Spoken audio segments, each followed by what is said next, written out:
या परिसंवादासाठी उपस्थित असलेले सगळ्या श्रोत्यांचं पहिल्यांदा स्वागत. आजच्या आपल्या परिसंवादाचा विषय आहे समाज माध्यम आणि स्त्री अभिव्यक्ती. आपण सगळेच एका बाजूला आपण त्या समाज माध्यमाचे वापर करतो, युजर्स आहोत आपण त्याचे. त्याचबरोबर आपण इतरांचं काय चाललंय हेही बघत असतो. आणि आता माझ्या बरोबर असलेले आजचे या परिसंवादातले सहभागी व्यक्ती प्रिया जामकर असतील किंवा सहस्त्रबुद्धे मॅडम असतील, श्रीधर लोणी, ही स्वतः त्या माध्यमांमध्ये काम केलेलं आणि ती माध्यमं हाताळताना त्यांनी केलेला विचार, त्यांचे अनुभव आणि त्यांचे दृष्टिकोन हे नक्कीच आपल्या सगळ्यांना ती माध्यमं वापरताना अधिक माध्यम साक्षर करतील अशी आशा आहे. आणि त्या दृष्टीनं आपण या परिसंवादाला सुरुवात करतोय. मला तुम्हाला तिघांनाही पहिला प्रश्न असा विचारायचा आहे की आता ही डिजिटल माध्यमं जी आली, युट्यूब असेल किंवा फेसबुक असेल, या नवीन माध्यमांनी तुलनेनं जुन्या झालेल्या किंवा आपण पारंपरिक म्हणूयात की वृत्तपत्रे, आकाशवाणी, दूरदर्शन या माध्यमांवर या नवीन माध्यमांचा, समाज माध्यमांचा परिणाम झालेला आहे का? आणि या नवीन समाज माध्यमांमुळे वृत्तपत्र असेल, आकाशवाणी किंवा दूरदर्शन यांचा प्रभाव कमी झालेला आहे का? याच्याबद्दलच तुमच्या तिघांची मतं जाणून घ्यायला आवडेल. आजच्या अत्यंत जलद गतीने आपला संदेश पोचवू शकणाऱ्या माध्यमांमुळे अर्थातच वृत्तपत्र किंवा आकाशवाणी किंवा दूरदर्शन यांच्यावर परिणाम झालेला आहे, नक्की. पण जितकं आपण शहरात बघतो किंवा शहरात आज अनेक घरं अशी दिसतात की तिथे वर्तमानपत्र विकतच घेतलं जात नाही, ऑनलाईन कदाचित वाचलं जात असेल किंवा ट्विटरवरती छोटे छोटे जेवढ्या बातम्या येतात तेवढं वाचून भागतं. आणि तो पिढीचा पण फरक आहे. आमची पिढी असं वर्तमानपत्र उघडून एडिटोरियल पेज वाचल्याशिवाय आम्हाला बरं नाही वाटत चहा प्यायला. पण शहरी जे वातावरण आहे तसंच अजून ग्रामीण भागात आहे असं नाहीये. त्यामुळे मला आशादायक चित्र तिथे थोडं दिसतं की निम शहरी किंवा मध्यम शहरांमध्ये, गावांमध्ये अजूनही याला करन्सी आहे किंवा हे वापरलं जातं. दुसरं, माध्यमांची विश्वासार्हता हा सगळ्यात महत्वाचा घटक आहे. आणि त्या काउंटवरती आज सुद्धा छापून आलेलं खरं असतं असं मानण्याची प्रवृत्ती किंवा एक ती सवय अजून आपल्याला आहे. त्यामुळे त्या पद्धतीने वर्तमानपत्रांचं महत्व अजूनही टिकून आहे असं वाटतं. आकाशवाणी आणि दूरदर्शन यांनी ज्या प्रकाराने आपल्यामध्ये बदल घडवले, म्हणजे मग FM चॅनेल्स असतील आकाशवाणीची किंवा कार्यक्रमांमध्ये जे बदल घडवले ते आजच्या नव्या पिढीच्या अपेक्षांना किंवा OTT प्लॅटफॉर्मच्या तुलनेमध्ये तिथे ते पोचणारे नसले तरी हे जे बदल होत आहेत त्यामुळे पण त्यांनाही आशादायक काही चित्र आहे असं मला वाटतं. आणि ग्रामीण भागाकडे आपण थोडं लक्ष दिलं पाहिजे. केवळ शहरी आपण जिथे वावरतो तेवढाच समाज नाहीये. त्यामुळे मला चित्र थोडं असं पूर्ण निराश वगैरे काही वाटत नाही की अजूनही वर्तमानपत्र, आकाशवाणी, दूरदर्शन यांचं महत्व आहे. मी या प्रश्नाचं जे उत्तर देणार आहे ते अभ्यासक म्हणून नाही देत, पण मी आकाशवाणी ऐकणारी, विविध भारती ऐकणारी किंवा वर्तमानपत्र आवर्जून वाचणारी की ज्याच्यातली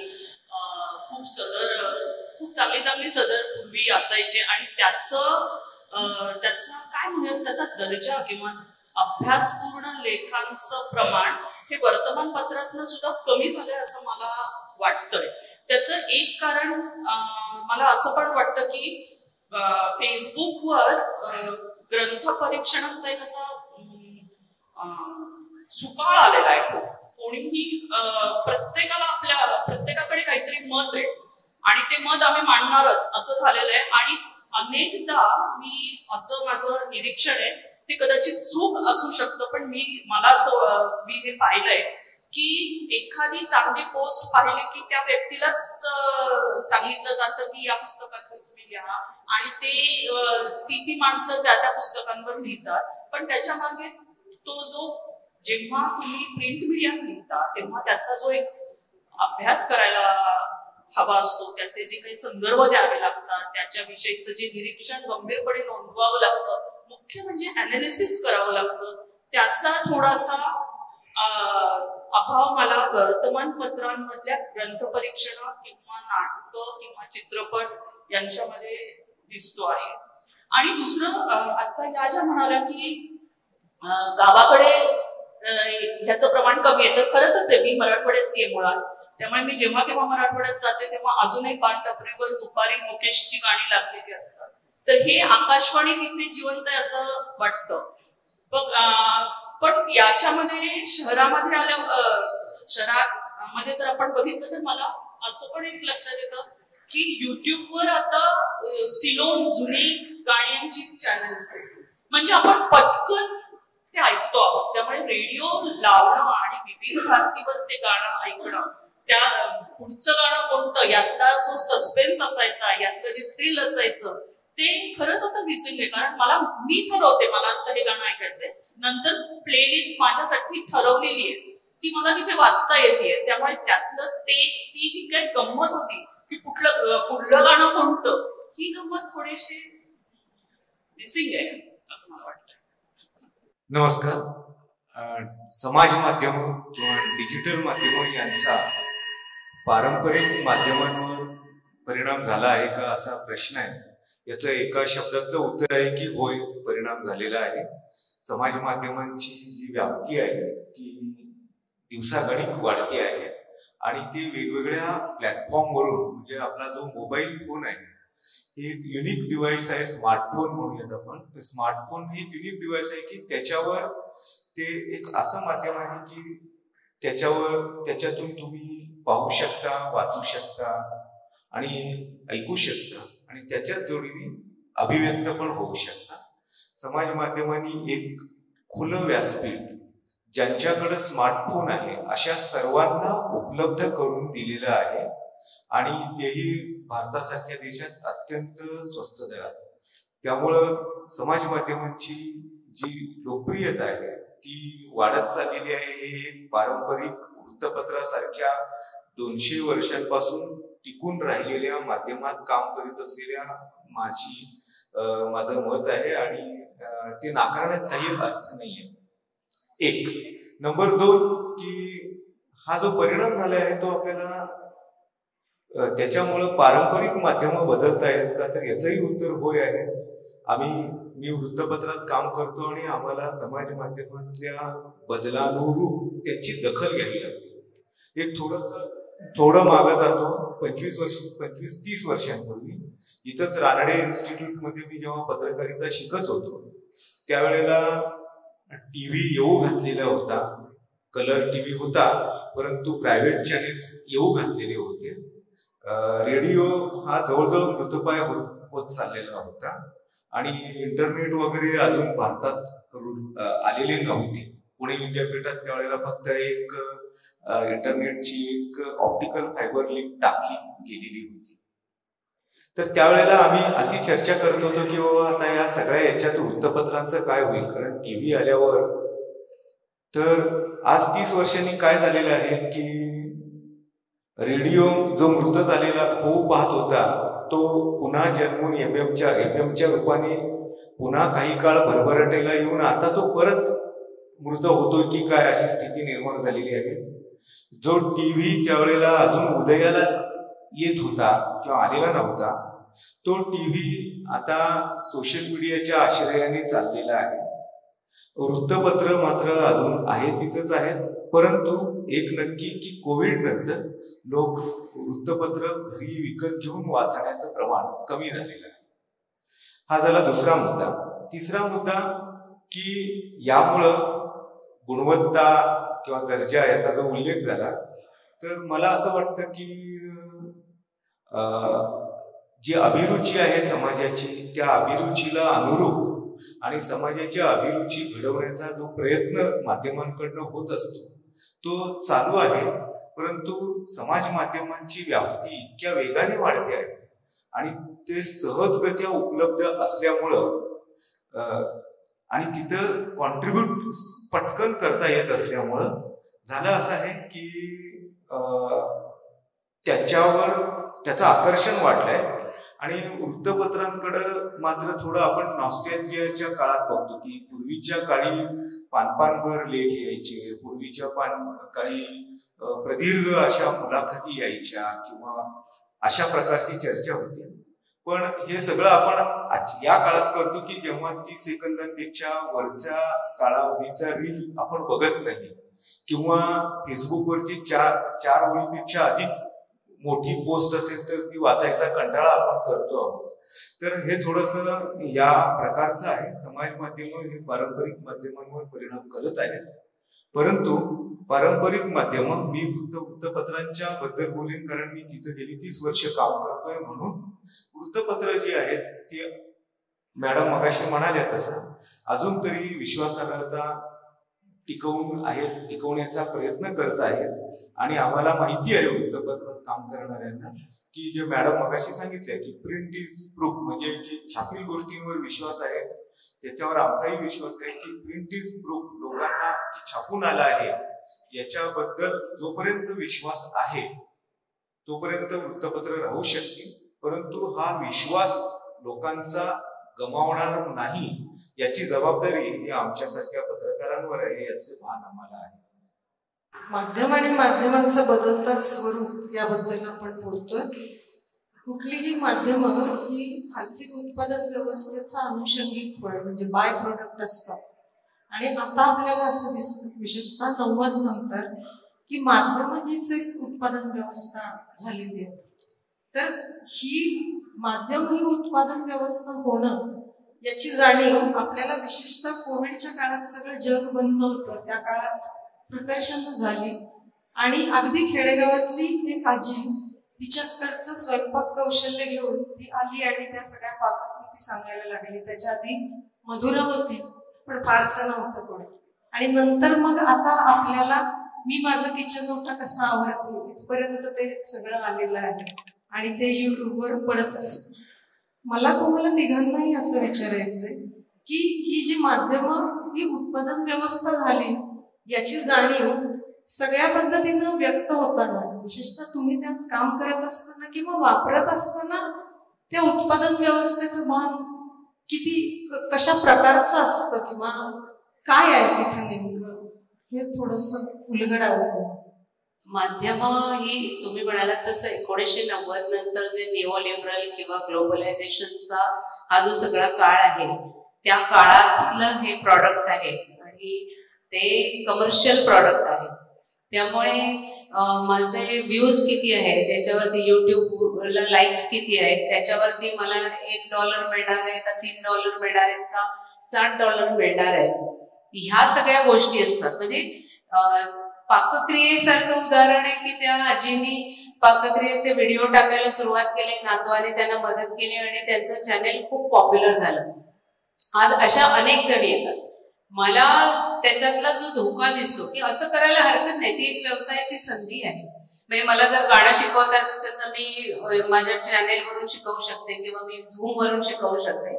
ह्या सगळ्या संधींचा आपण वापर केला पाहिजे.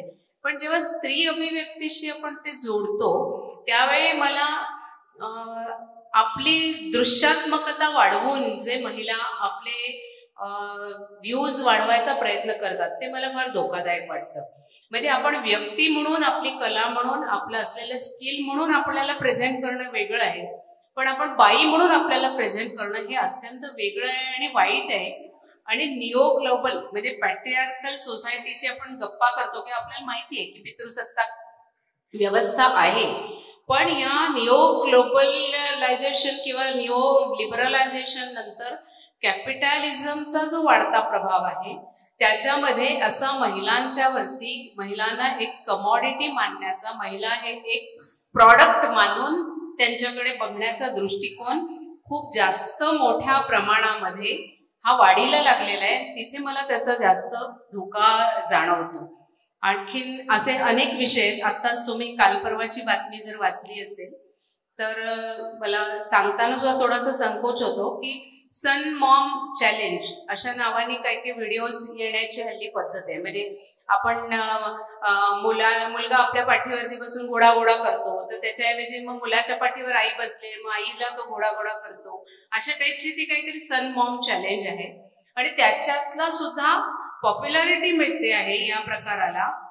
म्हणून मग तारतम्य पाचपोस सोडून ज्या घडणाऱ्या गोष्टी आहेत, म्हणजे लिप टू लिप किसिंग पासून आई तू अगदी बॉम्ब दिसतेस असं मुलांनी म्हणणं, अशा प्रकारचा कंटेंट जेव्हा इथे यायला लागतो तेव्हा NCPCR नावाची जी national commission for protecting children's right ची संस्था आहे, त्यांनी महाराष्ट्रातल्या YouTube चॅनेलच्या प्रमुखांना नोटीस देऊन बोलवलेलं आहे की प्रेझेंटेजमध्ये त्यांना समन इश्यू केलेलं आहे. तेव्हा ह्या गोष्टी तारतम्य सोडणं म्हणजे व्यवसाय म्हणून संधी म्हणून बघणं आणि तारतम्य सोडून त्या गोष्टींचा वापर करणं. म्हणजे योगाचा मी क्लास घेत असेल तर मी माझे कपडे अशा प्रकारचे असतात की त्या कपड्यांमुळे मे बी जर माझा चॅनेलचा लाईक्स किंवा व्ह्यूज वाढणार असतील, त्यातून मला पैसे मिळणार आहेत. हे जे कमर्शियल दृष्टिकोन आहेत, हे दृष्टिकोन मला खूप धोकादायक वाटतात आणि सगळ्यांनी त्याचा अशा दृष्टिकोनांचा विचार करावा, यासाठी मी ही ताजी 2 उदाहरणं मांडली. त्यातल्या अर्थकारणाबद्दल काही मी बोलणार नाही, पण आता नयनताई जे बोलत होत्या त्यातनं एक गोष्ट मला आठवली आणि ती मला थोडी इथे बोलावीशी वाटते की फेसबुक उघडल्यानंतर किंवा कुठलंही सोशल मीडिया, YouTube आहे, फेसबुक आहे, त्याच्यातनं स्त्रीचं जे काही वस्तुकरण झाले आणि त्याच्यात बायका पण ज्या काही सामील झालेल्या आहेत, त्याचा फक्त बायकांनाच उभं झालाय असं नाही. आता मी मध्ये एकदा, मी जर चुकत नसेल तर स्वप्नील चव्हाण म्हणून एक खूप चांगला कवी आहे, त्याची एक कविता होती की त्याच्यातली एक ओळ अशी होती की तुझ्या सौंदर्यात मी गोड सांगते. तर ही कविता मला म्हणजे माझं लक्ष केलं त्याकडे, आणि अशा प्रकारचं एक्सप्रेशन आता पुरुषांकडूनच यायला लागलंय, इतका त्या सगळ्याचा उभं आलेला आहे. तर ह्या सगळ्या या पाठीमागे रुपाली मॅडम म्हणाल्या तसं अर्थकारण आहे, राजकारण आहे, सगळंच आहे. फक्त त्याचे विक्टिम आपण इतके होत चाललेलो आहोत की मला अलीकडे असं वाटतंय की आपण डिटॉक्स करतो, तर डिटॉक्स हे फक्त शरीराचं नाहीये, डिटॉक्स हे आता आपल्याला मनाचं, आणि त्यातही सोशल मीडिया मध्ये म्हणजे मी तरी हे सुरू केलंय, मध्ये डिऍक्टिव्ह करायचं, मध्ये मी गुगल पे नाही वापरणार, मी कॅश देणार असं मध्ये ठेवायचं. व्हॉट्सअप बंद करताच येत नाहीये, कारण की कोविडच्या काळात एक असं घडलं की कॉलेजेसमध्ये अकॅडमिक ग्रुप्स केले जातात व्हॉट्सअपवर. इव्हन विद्यार्थिनींबरोबरचे आमचे ग्रुप्स असतात आणि त्याच्यावर कम्युनिकेशन केलं जातं. तरी मध्यंतरी आम्ही सगळ्या प्राध्यापकांनी कॉलेजमध्ये हे इन्सिस्ट केलं की पूर्वी जशा नोटिसा आम्हाला लावत होतात तुम्ही बोर्डवर, तशा नोटिसा लावा किंवा आमचा ऑफिशियल ईमेल आयडी आहे त्याच्यावर मेल करा, पण व्हॉट्सअप आम्ही पाहणार नाही. तर हे थोडस आता आपल्याला कुठेतरी आपण अशा अवस्थेला येऊन पोचलोय की तिथे आपल्याला काहीतरी, कारण हे मला वाटतं की हे ना स्टॉप करता येणार नाहीये. आपण त्या इतक्या पुरात मध्यभागी आहोत आता असं परत म्हणणं की हे नकोय ते नकोय असं आता आपल्याला शक्य नाहीये. आपण बुडलोय, आपण आहोत मध्ये, पण मध्ये आपल्याला थोडस स्वतःवरचा एक जागता पहारा ज्याला आपण म्हणू तो ठेवावा लागतोय, करावा लागेल की ज्याच्यामध्ये आपण थोडे सावध असू की इथे मी हे करेन, इथे मी हे नाही करणार, अशा प्रकारचं. प्रिया जे आता बोलली त्याच्या पुढे थोडस की असं काही निवड करण्याचं स्वातंत्र्य किंवा असं काही थांबण्याचं स्वातंत्र्य एका व्यक्तीला किंवा असं काही आहे का की थांबायचं तर नाही वापरायचं असं काही आहे? अर्थातच आहे. मॅडमचा पहिला प्रश्न होता की एक समाज माध्यमांनी किंवा डिजिटल टेक्नॉलॉजीनी इंडिव्हिज्युअलला एक संधी दिलेली आहे की पैसे कमवण्याची, उत्पादन करण्याची. इथं बेसिकली आपण जेव्हा म्हणतो त्यावेळेला डिजिटल मी फक्त माध्यमाशी संबंधित बोलतो, कारण डिजिटल तंत्रज्ञानाने वेगवेगळ्या प्रकारे आपल्याला रोजगार कमवण्यासाठीची साधनं उपलब्ध करून दिलेली आहेत. IT इंडस्ट्री त्याचं एक सगळ्यात मोठं ठळक उदाहरण आहे. पण माध्यमांच्या बाबतीत बोलायचं झालं तर कंटेंट क्रिएशन म्हणजे कुठल्याही प्रकारचं कंटेंट, म्हणजे की किचन मधल्या पासून ते फॅशन पर्यंतच्या अतिशय वेगवेगळ्या रेंज मधलं कंटेंट क्रिएट करणार आणि त्याचे व्हिडिओज वेगवेगळ्या समाज माध्यमातून मग युट्यूब, फेसबुक किंवा इन्स्टा किंवा आणखीन काही त्याच्यावर व्ह्यूज अधिकाधिक जितक्या लोकांनी पाहतील त्याच्या प्रमाणात किंवा त्या अनुषंगाने अर्थार्जन करण्याची एक संधी उपलब्ध झाली आहे. तर हे नक्कीच झालेलं आहे. पण याच्यात दोन अडचणी आहेत. अडचण अशी आहे की सर्वांना हे करणं जमत नाही. कारण याच्यात जमत नाही याचा अर्थ असा नाहीये की माझ्याकडे कंटेंट नाही असं नाही, पण मला सतत कंटेंट द्यावं लागतं. मी जर आज कंटेंट निर्माण केलं आणि ते कंटेंट पुढच्या 3 तासात नव्याने नाही दिलं तर मग माझा व्हिडिओ मागं पडतो. म्हणजे की मी जर एखाद्या विषयाचं ठरवून कंटेंट निर्मिती करत असेल तर जी सप्लाय साइड आहे ती खूप मोठ्या प्रमाणावर असावी लागते आणि त्याच्यात मग रिपिटेशनचा धोका असतो आणि तो धोका अनेक जण घेतात. त्यामुळे कुठले युट्यूब म्हणजे ब्लॉग्स, ज्याला आजकाल ब्लॉग्स आपण म्हणतो, ते चालतात तर ते नॉर्मली फूड, फॅशन किंवा अशा प्रकारचे प्रवास वर्णन की जिथं लोकांना थोडाफार रस आणि तो लोकांनी तिथं थोडाफार येऊन रेंगाळायला पाहिजे अशा प्रकारचे, किंवा मग कॉन्ट्रोव्हर्सियल काहीतरी की मी कुठल्या तरी विषयावर एकदम टोकाची अभिव्यक्ती मांडेल आणि ज्याच्यामुळे वाद निर्माण होईल, अशा प्रकारचं एक सेन्सिटायझेशनच्या दिशेने जाणार अशा प्रकारचं कंटेंट हे केलं तर ते होऊ शकतं. अर्थात चांगल्या प्रकारचे व्हिडिओ करून व्ह्यूज मिळवणारे आहे त्याच्यात शंका नाहीये, परंतु हे खूप थकवणारं काम आहे आणि एक व्यक्ती किती काळ हे करू शकेल. जसं की आज आपण बघतो की झोमॅटो किंवा इतर कंपन्यांना आपण ते पुरवतात, आपल्याला घरी अन्न आणून देतात, तर ते काम करणारे अतिशय तरुण मुलं असतात. आता जर समजा मी 20-22 आहे तर मला हे काम करायला जमेल, पण मी अजून 10 वर्षांनी जेव्हा 32व्या वर्षाचा होईल त्यावेळेला मला जमेल की नाही शंका आहे. तसंच कंटेंट क्रिएशनचा सप्लाय साइड जो आहे त्याचा एकूण डिमांड बघता, म्हणजे त्याची मला विशिष्ट इन्कम करायचं असेल तर त्या रेट्यात मी किती काळ तग धरून राहू शकेल याच्याबद्दल शंका आहे. त्यामुळे तुम्ही जर बघत असाल तर राईज होतो, फॉल होतो, राईज होतो, फॉल होतो. तर हा एक मुद्दा झाला याचा. दुसरा, मॅडमनी प्रश्न विचारला होता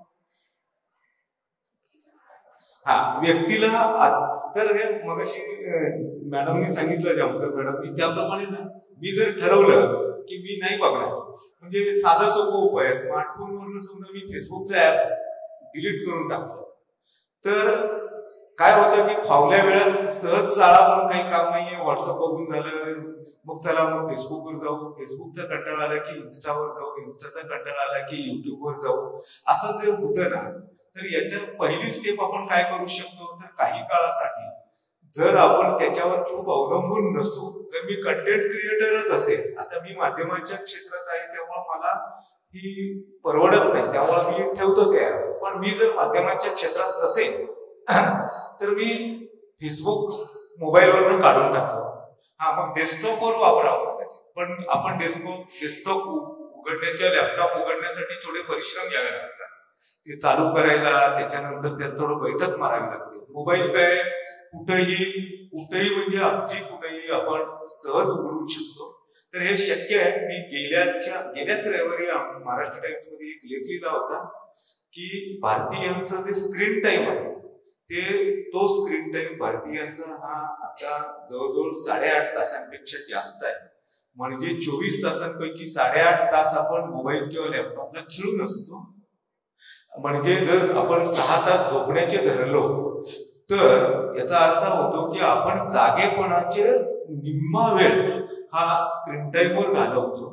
आणि सर्व OTT कंटेंट क्रिएट करणाऱ्यांचे आपसात स्पर्धा असतेच, पण त्यांची खरी स्पर्धा कशाशी आहे तर आपल्या झोपेशी आहे.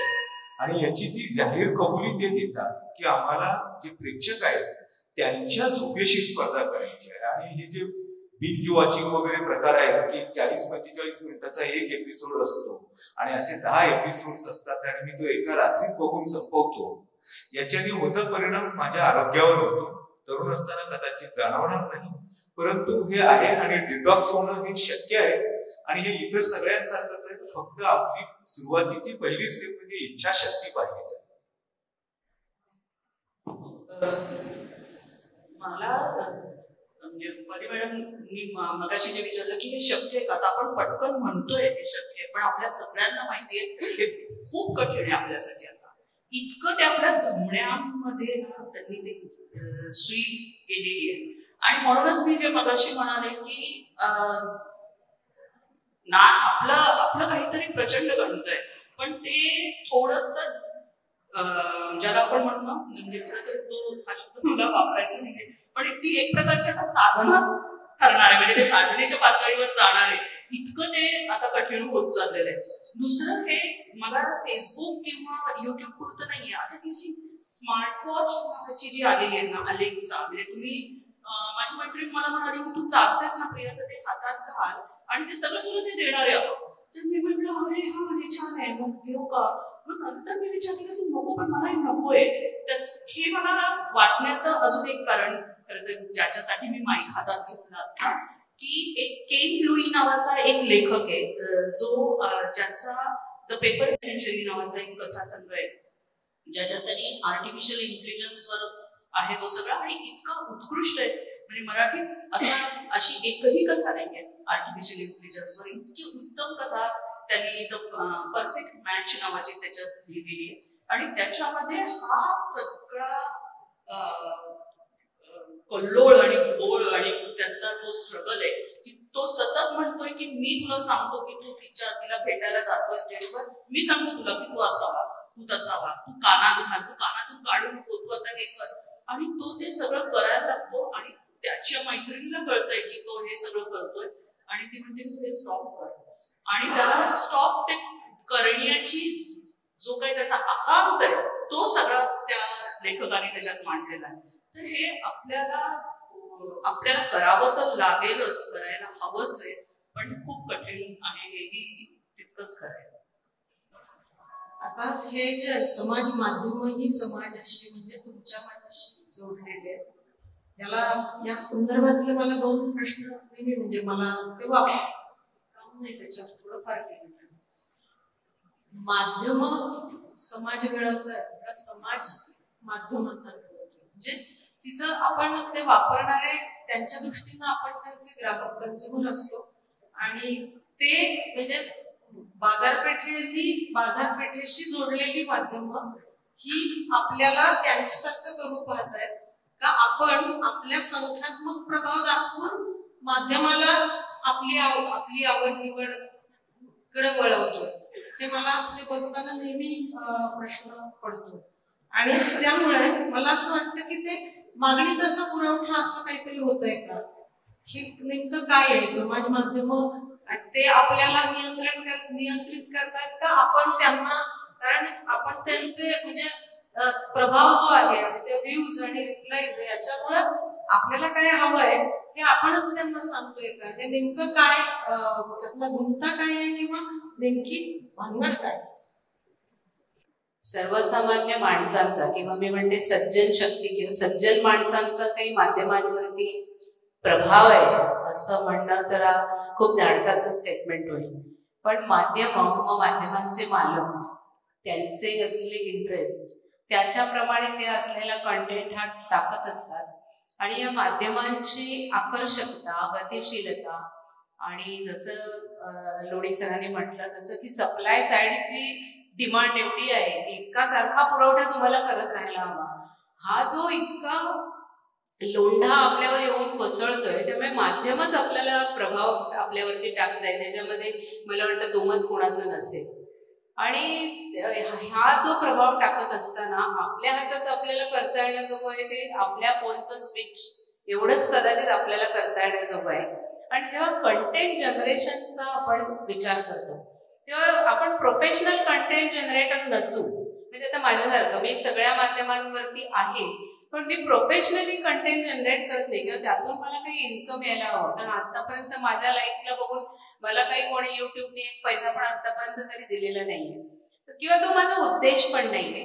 पण चांगुलपणाची चळवळ चालवणं आपल्याला हातात आहे. म्हणजे आज पूर्वी आम्ही म्हणायचो की आमच्या विचाराचं काही वर्तमानपत्रात छापूनच येत नाही, म्हणजे आम्ही काही घेऊन गेलो तर ते सिलेक्टिव्ह असायचं की हे तुमचं छापू का नाही छापू. आज तसं सिलेक्टिव्ह कोणी राहू शकत नाही. आपल्याला जे हवं ते आपण लिहू शकतो. ते अधिक जबाबदारीने आपण लिहिलं, आणखी चांगुलपणाची चळवळ, जे थोडंसं मीडियामध्ये नकारात्मकतेचं प्रोजेक्शन हे जास्त असतं, सकारात्मक गोष्टींचं प्रोजेक्शन कमी असतं. तर त्यामुळे आपण ते एक काम करू शकतो. दुसरा तुमचा प्रश्न होता की म्हणजे सकारात्मक कंटेंट देणं, तो भले छोटा असेल, आपले वाचक कमी असतील, आज 50 असतील, 100 असतील किंवा 200 असतील, तर ते मला वाटतं एक आपल्याला करता येण्याजोगं आहे आणि तिथून आपला प्रभाव वाढवण्याचा आपण थोडा प्रयत्न याच्यातनं करू शकतो. आणि दुसरं आपल्याला थांबवायला पाहिजे की या लोंढ्यापासून आपण स्वतःला कसं थांबवू.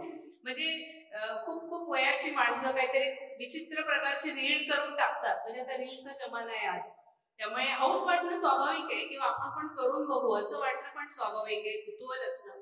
पण त्यांच्या वय, परिस्थिती किंवा त्यांचं स्टेटस याला विसंगत अशा प्रकारची रील टाकतात. तर अशा ठिकाणी आपण स्वतःलाच एक रेड सिग्नल दाखवून थांबवणं, हे एवढं तरी आपल्या हातात आहे असं वाटतं.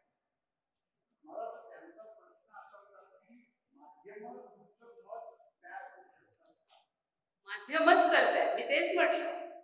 कारण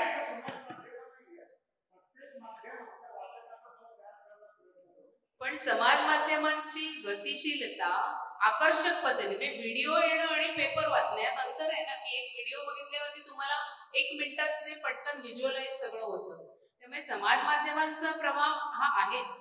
आणि म्हणजे आपण त्याच्या पुढे जर गेलं की ते ब्लॅकनेट आणि इथून येणारा जो कंटेंट आहे तो तर इतका तरुण पिढीवरती किंवा सगळ्याच पिढ्यांवरती आज म्हणजे नकारात्मक परिणाम करतो आहे.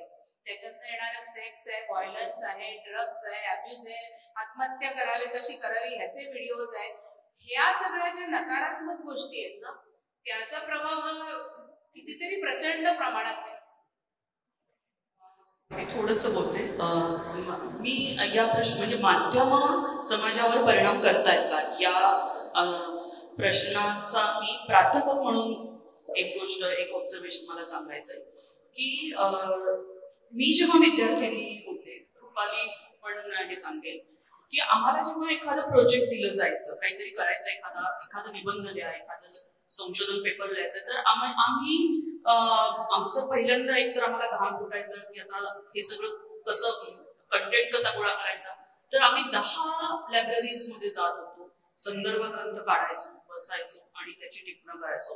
आता मी जेव्हा माझ्या मुलींना काहीतरी प्रोजेक्ट देते तेव्हा मला त्यांना मी सुदैवाने आमचं एसएटीची लायब्ररी खूप चांगली आहे, अद्ययावत आहे आणि त्यातही मराठी विभागामध्ये पण आम्ही एक लायब्ररी केलेली आहे.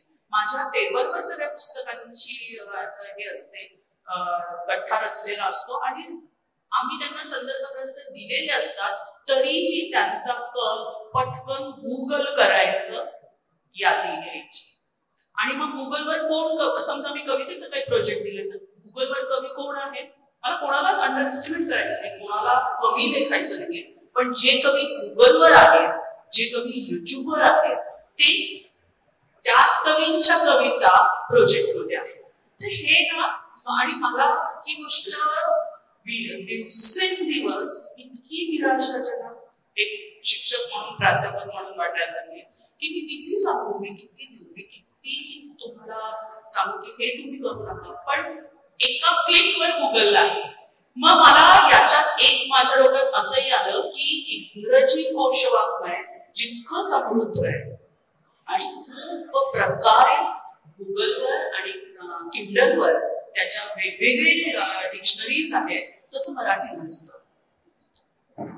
तर मला असं वाटलं की विकिपीडियाची पेजेस मग आम्ही करायची का, आम्ही कोश ह्याच्यावर टाकायचे का. रेखता ही जी काही एक वेबसाईट आहे अतिशय सुंदर, मी स्वतः रेखता फॉलो करते आणि अत्यंत रमते मी रेखतावर. पण मला माहितीये की मी कधी रेखता स्विच ऑफ करायचंय आणि कधी अहमद फरादचं पुस्तक हातात घ्यायचंय.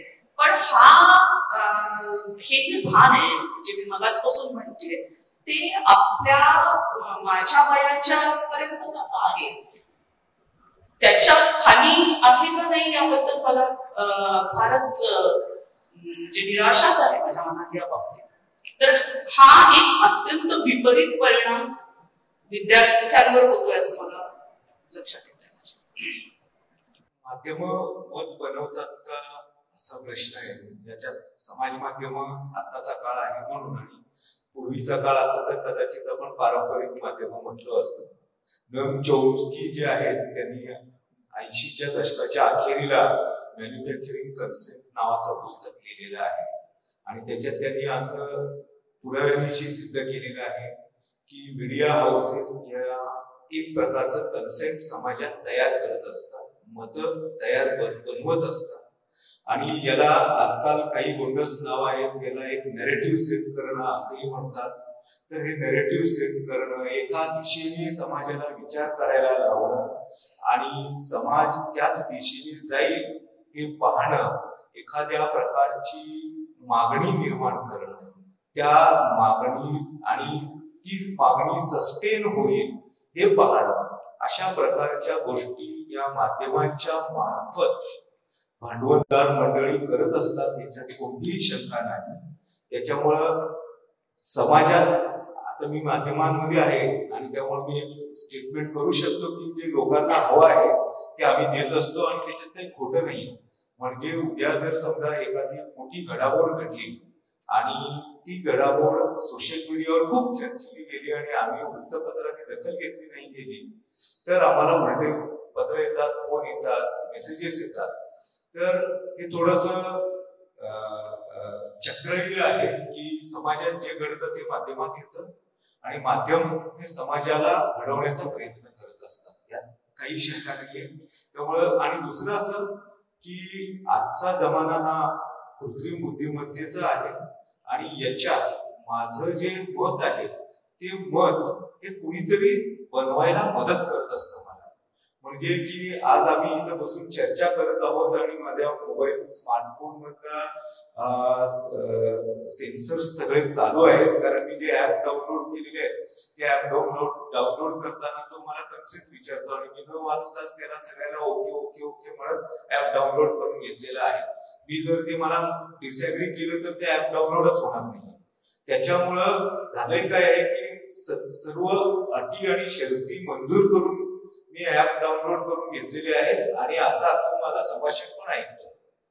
जर समजा आता मी याच्यात बोलताना एखाद्या विशिष्ट लेखकाच्या किंवा आता चॉम्स्कीचाच मी उल्लेख केला, चॉम्स्कीच्याच आणखी 5-6 पुस्तकांचे मी जर उल्लेख केले तर मी पुढच्या वेळेला ज्यावेळेला किंडल उघडेल तर त्यावेळेला चॉम्स्कीची पुस्तकं मला दिसतील किंवा गुगलला जीमेल उघडेल तर उजवीकडं इथं जे संभाषण झालेलं आहे त्याच्या अनुषंगाने दिसेल.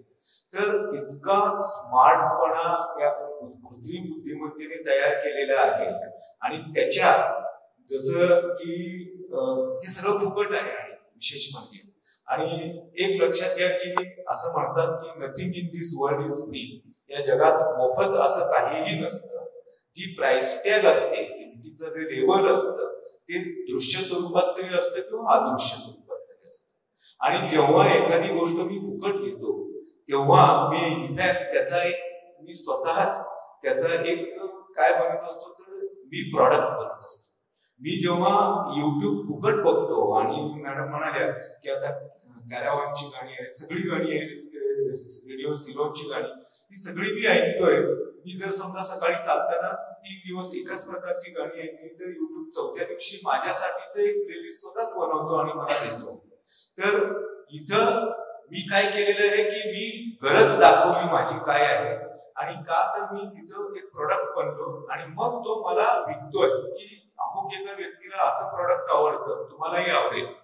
म्हणजे आपण जर बघितलं एखादं गाणं, एखादी गझल आपण समजा ऐकली तर 4 वेळेला एकाच गझलकारांच्या गझला ऐकल्या तर खाली येतं की तुमच्यासारखीच आवड असणाऱ्यांनी या गझला ऐकलेल्या आहेत ते तुम्ही ऐका. तर याच्यात असा हा आजचा स्मार्ट आणि एआयचा काळ असल्याच्या याच्यात अनफॉर्च्युनेटली जे आपण सर्वजण सोशल किंवा डिजिटल मीडियावर आहोत ते आपण कळत नकळत त्या सोशल आणि डिजिटल मीडियाचा एक भाग बनलो आहोत, एक प्रोडक्ट बनलो आहोत. आणि जे कोविडच्या काळात फेसबुकच्या संदर्भात एक डॉक्युमेंटरी आली होती आणि त्याच्यात हे प्रसिद्ध असं वाक्यच होतं की something is free then you are the product. तर आपण हे प्रॉडक्ट बनलेलो आहोत. सोशल मीडिया जो परिणाम करतोय ना आपल्यावर तो इतका नकळत होतोय की आपल्याला एक तर ते खूप सोपं आहे, हातात पटकन तुम्ही व्यक्त होताय आणि त्यातनं ट्रोलिंग ही जी काही एक वृत्ती वाढतीये तर ही मला मगाशी मी विचार करत होते. युगांत नावाचं एक इरावती कर्व्यांचं एक पुस्तक आहे महाभारतावरचं आणि मी युगांतमधले लेख हे सत्यकथेत सुरुवातीला प्रसिद्ध झाले आणि मी सुदैवाने ते लेख म्हणजे मी त्या काळामध्ये पण माझ्या वडिलांनी त्याचं संकलन केलेलं असल्यामुळे युगांत पुस्तक वाचायच्या आधी मी सत्यकथेतले लेख वाचले. तर सत्यकथा 1 मार्च मध्ये समजा एखादा एक लेख प्रसिद्ध झालाय तर एप्रिलच्या सत्यकथेच्या अंकात त्याच्यावर टीका असायची चांगली परखड. म्हणजे असं काही साधी सुधी टीका नाही, नीट समाचार घेतलेला असायचा पण तो अत्यंत अभ्यासपूर्ण आणि चांगल्या शब्दात घेतलेला असायचा. मग दुसऱ्या अंकामध्ये इरावतीबाई त्याला उत्तर दिलेलं असायचं. असे जर तुम्ही त्या युगांतचा जर प्रकाशन काल पाहिला आणि ते जर तुम्ही लेख पाहिले तर मला युगांत पुस्तक वाचण्यापेक्षा सत्यकथेतनं वाचण्यातच मजा यायची. कारण की ते परत उलटसुलट काय पण त्याच्यातनं एक दृष्टी डेव्हलप होत होती, त्याच्यातनं एक आकलन वाढत होतं. आता काय झालेलं आहे, आता आपण इतकं पटकन विखारी टीका करतो, उथळ टीका करतो आणि सगळ्यांना सगळं कळतंय अशा एका झोन मध्ये आपण गेलेलो. आणि दुसरं म्हणजे पटकन आपण म्हणजे एखादी ज्याला मी एरवी संयमी आणि विवेकी समजते अशी व्यक्ती सुद्धा कुठल्या तरी एका क्षणाला तिथे काहीतरी एका विकृत स्वरूपात काहीतरी कंटेंट टाकत असते. तर ह्याच्याने मला आता असं वाटायला लागलंय की आपण रोगट होत चाललोय की काय, म्हणजे आपण काय आपलं चाललंय, म्हणजे हे वाचणं सुद्धा कठीण होत चाललेलं आहे. आणि त्यामुळे मला वाटतं की हे कुठेतरी ना आपल्याला थांबावं लागेलच, आपल्याला विचार करावा लागेलच आणि तरच हे थोडस पॉझिटिव्हली, मला माहितीच नाही हे पॉझिटिव्हली जाणार आहे. मधल्या अभिव्यक्तीबद्दल बोलत असताना सहज म्हणजे आता इकडे जो पटकन जाणवणारी गोष्ट म्हणजे थर्ड जेंडरची इथली अभिव्यक्ती किंवा उपस्थिती ती वाढली आहे. ती बऱ्याचदा सकारात्मक पण आहे असं वाटतं. समाजाने दखल घेतली पाहिजे किंवा समाजाचा एक ऍक्सेप्टन्स म्हणून आपण तो तिथं आहे. तर या थर्ड जेंडरचं सोशल मीडिया असणं, मग ते कविता सादर करणं असेल, अनुभव सांगणं असेल, वेगवेगळ्या प्रकारचं असेल, तर या सगळ्या, कारण आता आपण काय करतोय, आपला विषय होता स्त्रियांची अभिव्यक्ती, पण आपण ते स्त्रियांपुरतं मर्यादित काही कारणच नाही, म्हणजे हे काय हळूहळू नाही आपण ते तसं करायला पाहिजे. त्यामुळे ते नुसती नाही, आपण एकूण अभिव्यक्ती विचारात घेतली पाहिजे, त्या दृष्टीनं आपण याची चर्चा करतोय. पण तरीही ती आपली कोटी ही स्त्री आणि पुरुष या दोन प्रकारच्याच कोटींमध्ये आपण त्याची चर्चा करतोय. पण ही तिसरी बाजू जी आहे त्यातली अभिव्यक्ती, त्याबद्दल तुम्हाला काय वाटतं, किंवा या सगळ्या थर्ड जेंडरचं तिथं असणं, व्यक्त होणं, आपले प्रश्न मांडणं, अनुभव सांगणं, किंवा वेगवेगळ्या ठिकाणी त्यांना बोलवलं जातं, भाषणं होतात, ती आपल्याला दिसतात. तर या सगळ्या अभिव्यक्तीकडे आणि त्यांच्या प्रश्नात, त्या अभिव्यक्तीचा आणि त्यांचे प्रश्न आहेत आणि त्या माध्यमात असणं, त्या तिन्ही गोष्टींचा एकमेकांशी काही संबंध आहे का, किंवा या सगळ्याकडे त्यांची अभिव्यक्ती म्हणून आपण कसं पाहायला पाहिजे, काय होतंय नेमकं? तुम्ही म्हणालात तसं की समाज माध्यम आणि स्त्रिया किंवा पुरुष किंवा तृतीयपंथी असा खरंच वेगळा विचार करण्याची गरज आहे. कारण आपल्या संविधानाने काय 19(1) वगैरेच्या अंतर्गत आपल्याला अभिव्यक्तीचं स्वातंत्र्य हे दिलेलंच आहे. पण त्याच्या जोडीला जे 19(2)च्या अंतर्गत काही त्याच्यावरती मर्यादा घातलेल्या आहेत, त्या मर्यादा पण समाज माध्यमांवरती व्यक्त होताना आपण लक्षात ठेवायला पाहिजे की म्हणजे आपला देशविरोधी आपण काही त्याच्यावरती किंवा समाज विघातक आपण काही करता कामा नये वगैरे. पण असं असलं तरी अनेक समाज विघातक गोष्टी पण त्याच्यामध्ये येत असतात. त्यामुळे तो कंटेंट कसा आपल्यापासून दूर ठेवायचा किंवा एस्पेशली आपल्या पुढच्या पिढ्यांपासून त्या कंटेंट पासून त्या पिढ्यांना कसं वाचवायचं हा एक मोठा जटिल प्रश्न आपल्यासमोर. आणि तुम्ही म्हणालात की थर्ड जेंडर आणि त्यांची होणारी त्याच्यावरची अभिव्यक्ती, त्यांचे असलेले अनुभव, म्हणजे मला वाटतं की असं जेव्हा आपण सिग्नलला आपली गाडी उभी असते आणि अशी एखादी तृतीयपंथी व्यक्ती टाळ्या वाजवत आपल्याकडे काही बोलायला येते तर आपण मान वर करून त्यांच्याकडे बघत सुद्धा नाही की जनरल आपले रिॲक्शन काय असते तर आपण त्यांच्याकडे दुर्लक्ष करतो. मग ते पैसे मागितले तर पैसे द्यावे की नाही हा आणखी पुढचा भाग आहे. इतकी जेव्हा समाजाची त्यांच्याकडे बघण्याची दृष्टी ही संकुचित, घाबरलेली किंवा गोंधळलेली आहे, तेव्हा त्यांना किंवा जे कोणी मार्जिनलाइज्ड आहेत, म्हणजे केवळ तृतीयपंथी असं मी म्हणणार नाही, पण जे आदिवासी असतील किंवा वेगवेगळ्या पद्धतीने मार्जिनलाइज जे समूह आहेत त्यांना पण अभिव्यक्तीचं स्वातंत्र्य खऱ्या अर्थाने सोशल मीडियाने मिळवून दिलेलं आहे. म्हणजे त्यांच्याबद्दल काय वाटतं हे तेच आज जगाला सांगतात आणि त्यातून समाजाची सेन्सिटिव्हिटी वृद्धिंगत होण्याचं काम पण झालेलं आहे. म्हणजे त्याचा एक पॉझिटिव्ह जर आपण अँगल बघितला तर या सगळ्या घटकांच्या व्यथा, वेदना, प्रश्न, त्यांचे आलेले अनुभव हे आपण निदान कळून घेण्याच्या तरी क्षमतेत त्या सोशल मीडियामुळे आलोय. त्यामुळे मला वाटतं की 19(1) दिलेलं जे काही आपल्याला अभिव्यक्तीचं स्वातंत्र्य आहे ते सगळ्यांना असायला पाहिजे आणि 2चा जो भाग आहे जबाबदारीचा तो आपण विसरता कामा नये. जेंडरचा हा जो मुद्दा आहे तो एकदम रास्त आहे.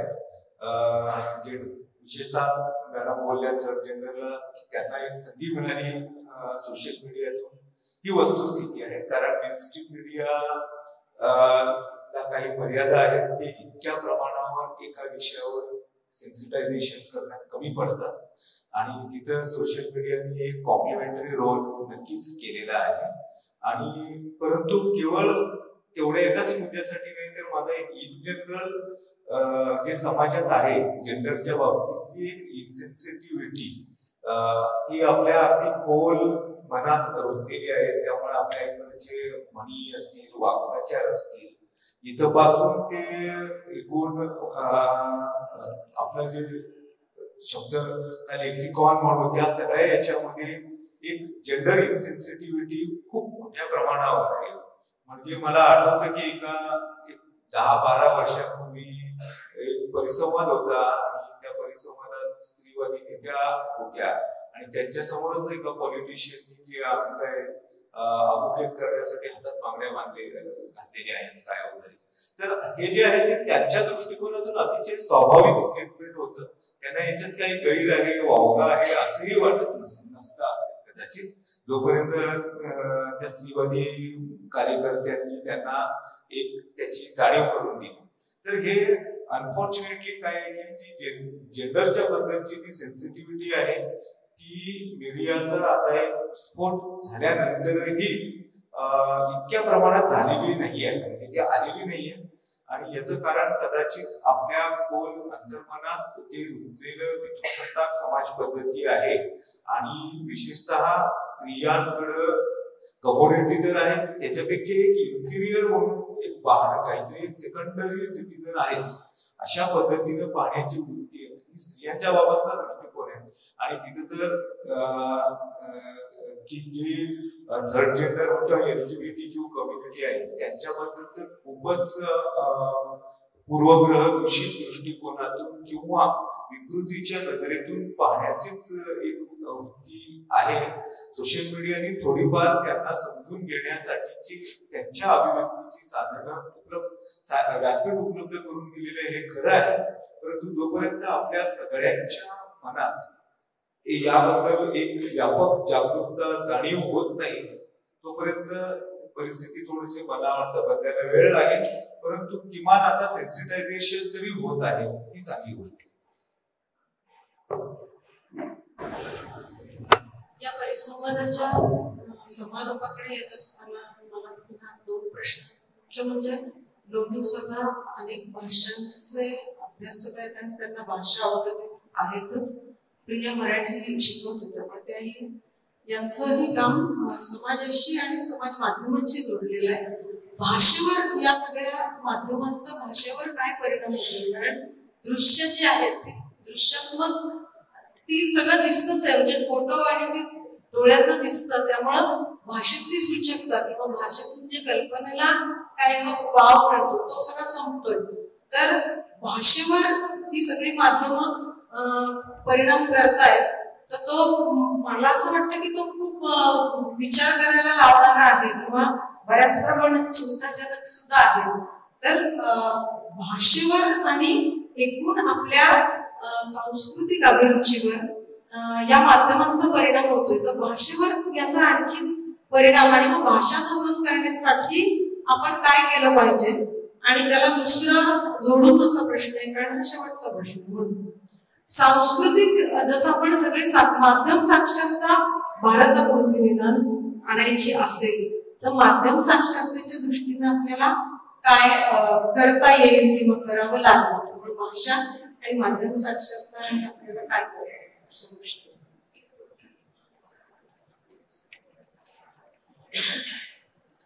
भाषेवर काय परिणाम होतोय या अनुषंगाने एकतर आपण कोणीच असं नाही मानत की भाषा बदलली नाही पाहिजे. भाषा बदलण्याचीच गोष्ट आहे.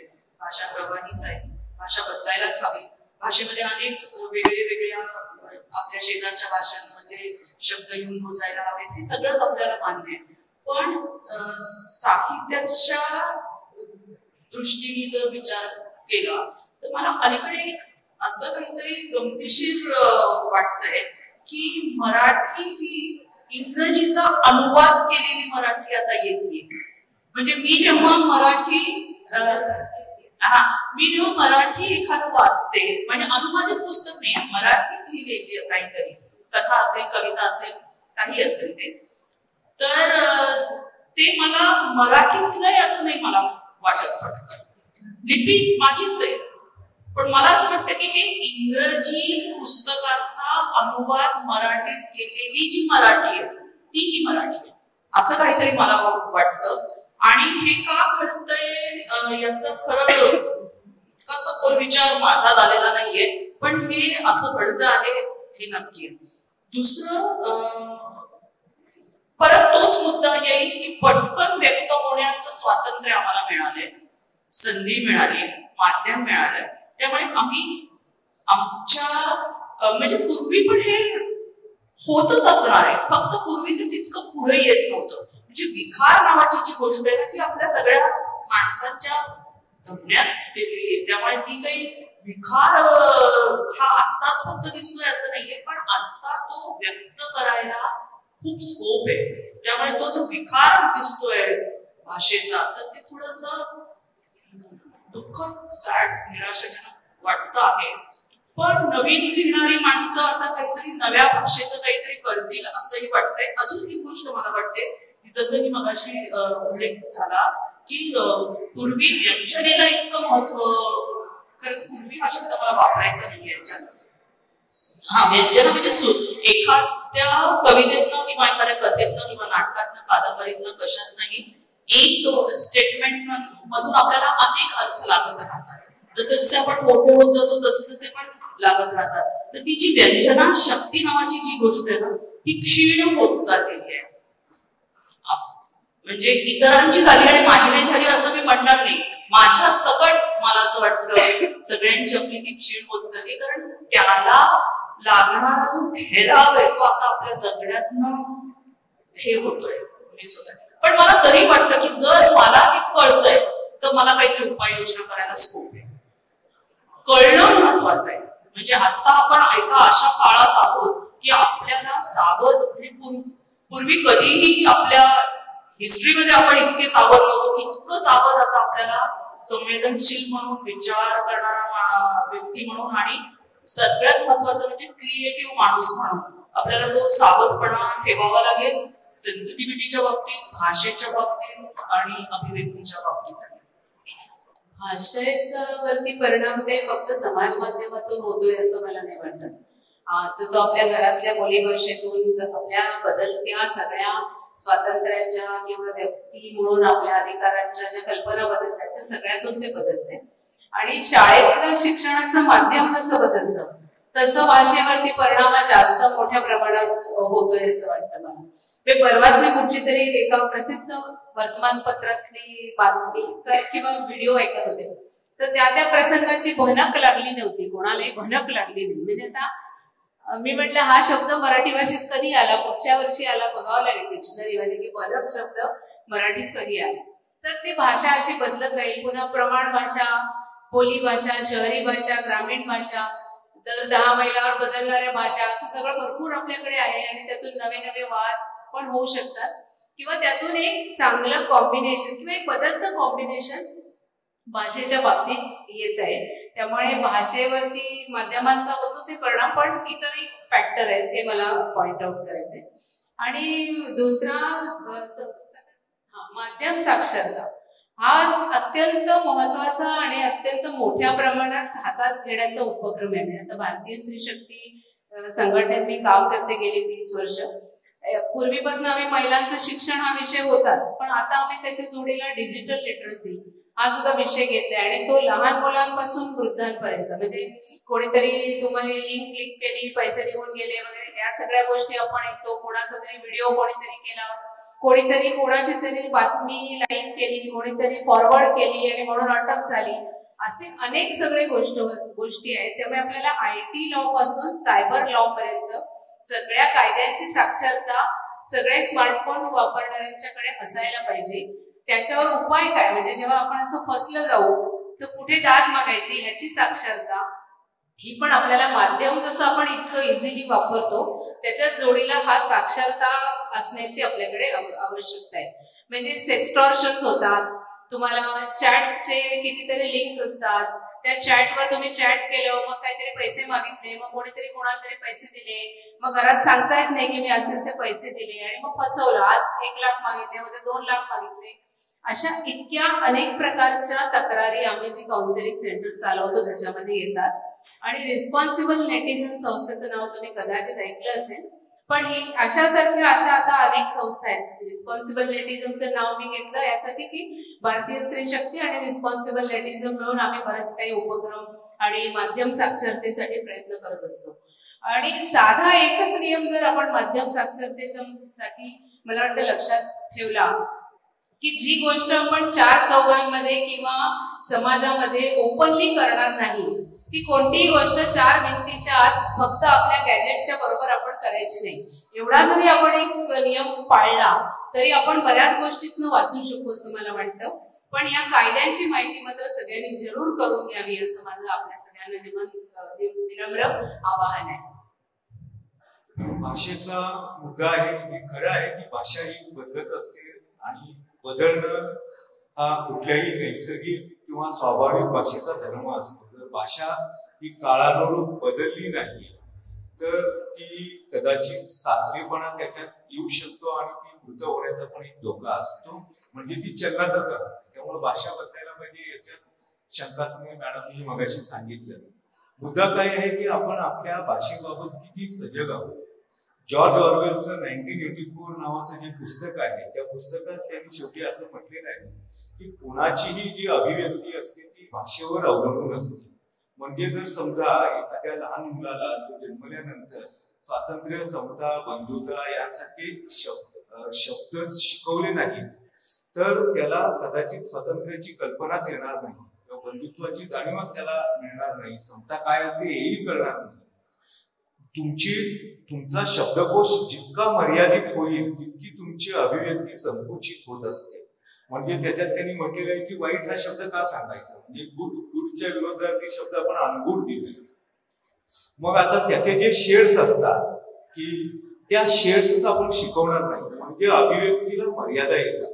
त्यामुळं भाषेच्या बाबतीत खूप सजग असणं आणि आपली जी वैयक्तिक शब्दसंग्रह आहे तो हा वाढला पाहिजे. आता खेदाने मी असं नमूद करतो की समाज माध्यमं असतील किंवा अगदी मुख्य प्रवाहातील आमच्यासारखी माध्यमं असतील की जिथं नवनवीन शब्दांच्या बद्दल थोडस दृष्टिकोन हा फारसा चांगला नाहीये एक, आणि दुसरं असं की अनेक शब्द हे नव्या मुलांना माहिती. आता मी जर्नलिझमला शिकवायला जायचो त्यावेळेला मी एकदा सहज गंमत म्हणून प्रश्न विचारायचो, वर्षानुवर्ष विचारायचो की त्या आकाशाला गवसणी घालणे हा वाक्प्रचार आहे, त्याच्यातल्या गवसणीचा अर्थ काय. तर 40 जणांची स्ट्रेंथ असायची त्या आमच्या, आणि काय 20-25 मुलं असायची. एखाद दुसऱ्या मुलाला किंवा मुलीला अर्थ माहिती असायचा, बाकीच्या कोणालाही तो माहिती नसायचा. अनेक शब्दांचे अर्थ माहित नसतात. डॉक्टर प्रमोद तलगिरी जर्मन भाषेचे अभ्यासक आणि विद्वान होते, ते एकदा आमच्या ऑफिसमध्ये आलेले होते आणि त्यांनी 15-20 वर्षांपूर्वीची गोष्ट आहे आणि त्या दिवशी मला पहिल्यांदा ते जाणवलं. ते म्हणाले की श्रीधर तुझ्या टेबलवर मला इंग्लिश डिक्शनरी दिसते, मराठी डिक्शनरी नाहीये. आणि मला तेव्हाच जाणवलं की मी मराठी वृत्तपत्रात काम करतोय परंतु मराठी शब्दकोश माझ्या टेबलवर नाहीये. त्या दिवसानंतर मी मराठी शब्दकोश आणून माझ्या टेबलवर ठेवला आणि मी रोज वापरायला लागलो. आपण अडचण आपल्या मराठी भाषिकांची ही आहे की आपल्याला मराठी येतेच आणि मराठीत शब्द अडतच नाही, असा एक आपला एक समज असतो. दिठी नावाचा सिनेमा आला होता 1-2-3 वर्षांपूर्वी. त्यावेळेला मला एकाने विचारलं होतं की दिठीचा अर्थ काय. तर अशा वेळेला विचारलं त्यांनी, अनेकांनी तो विचारलाही नसेल आहे काहीतरी एक शब्द, किंवा सैराट नावाचा सिनेमा आला होता, काय बाबा त्याचा अर्थ आहे. तर आपण मराठी भाषक याच्या बाबतीत जागरूक नाही आहोत. मराठी शब्दकोशांना अतिशय कमी खप आहे, मराठी शब्द अडत नाहीत कोणाला, आणि त्याच्यामुळं आणि प्रभाव तर इतर भाषेचा होतो.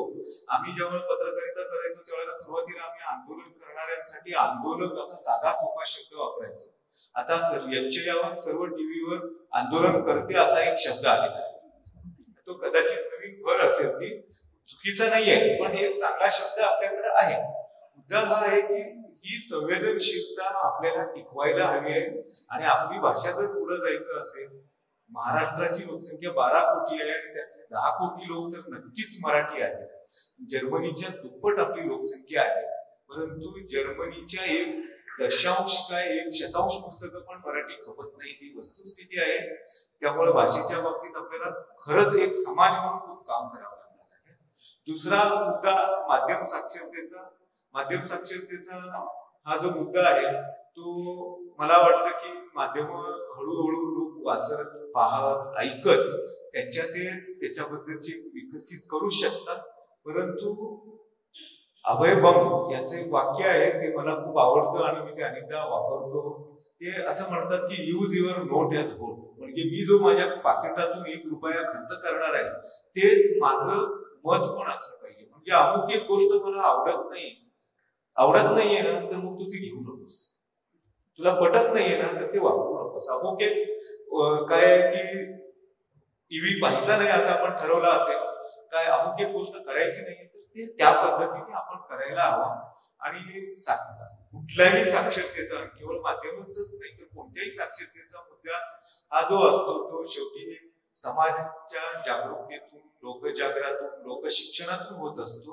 आणि ते अशा प्रकारच्या व्यासपीठांच्या मार्फत होत असतात. त्यामुळे असे उपक्रम व्हायला हवेत आणि अशाच प्रकारची जागरूकता यातूनच निर्माण होईल असं मला वाटतं.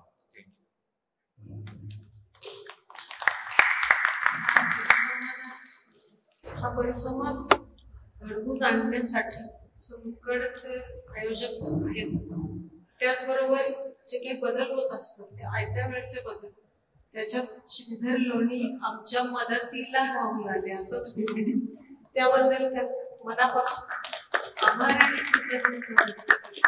त्याचबरोबर या परिसंवादामध्ये नयनताई सहस्त्रबुद्धे या आमंत्रित केलेल्या होत्या, पण त्यांच्या अनुभवांची आणि कामाची अनुभव आणि काम याच्या संदर्भातलं त्यांनी आपलं विवेचन मांडलं, त्यासाठी त्यांचे पण मनापासून आभार. आणि प्रिया जामकर ज्या SNDT मध्ये मराठी शिकवतात, बाकी इतर याच्यामध्ये म्हणजे सावित्रीचे प्रयोग त्यांनी कुशीनगरचे केलेले आहेत. त्यामुळे याही अंगाने या वेगवेगळ्या जी आपण कामं करत असतो त्या कामाच्या अनुभवांची भर ही आपल्या बोलण्यामध्ये येत असते, पडत असते. तर ती आली आणि तिनं तिचा अनुभव आणि आपलं मत मांडलं, त्यासाठी तिचंही आभार. आणि सगळ्यात महत्वाचं म्हणजे जेवणानंतरच्या परिसंवादाची परिस्थिती काय असेल असा विचार नेहमीच येत असतो, तसा तो आताही होता. मला असं वाटलं की जेव्हा कमी असतात श्रोते तेव्हा आपण गर्दी नाही दर्दी असं म्हणतो, पण तुम्ही सगळे या सगळ्यांनीच हा परिसंवाद चांगल्या पद्धतीने पार पडला, याबद्दल आपले सुद्धा खूप मनापासून आभार. धन्यवाद. आणि हा परिसंवाद संपला.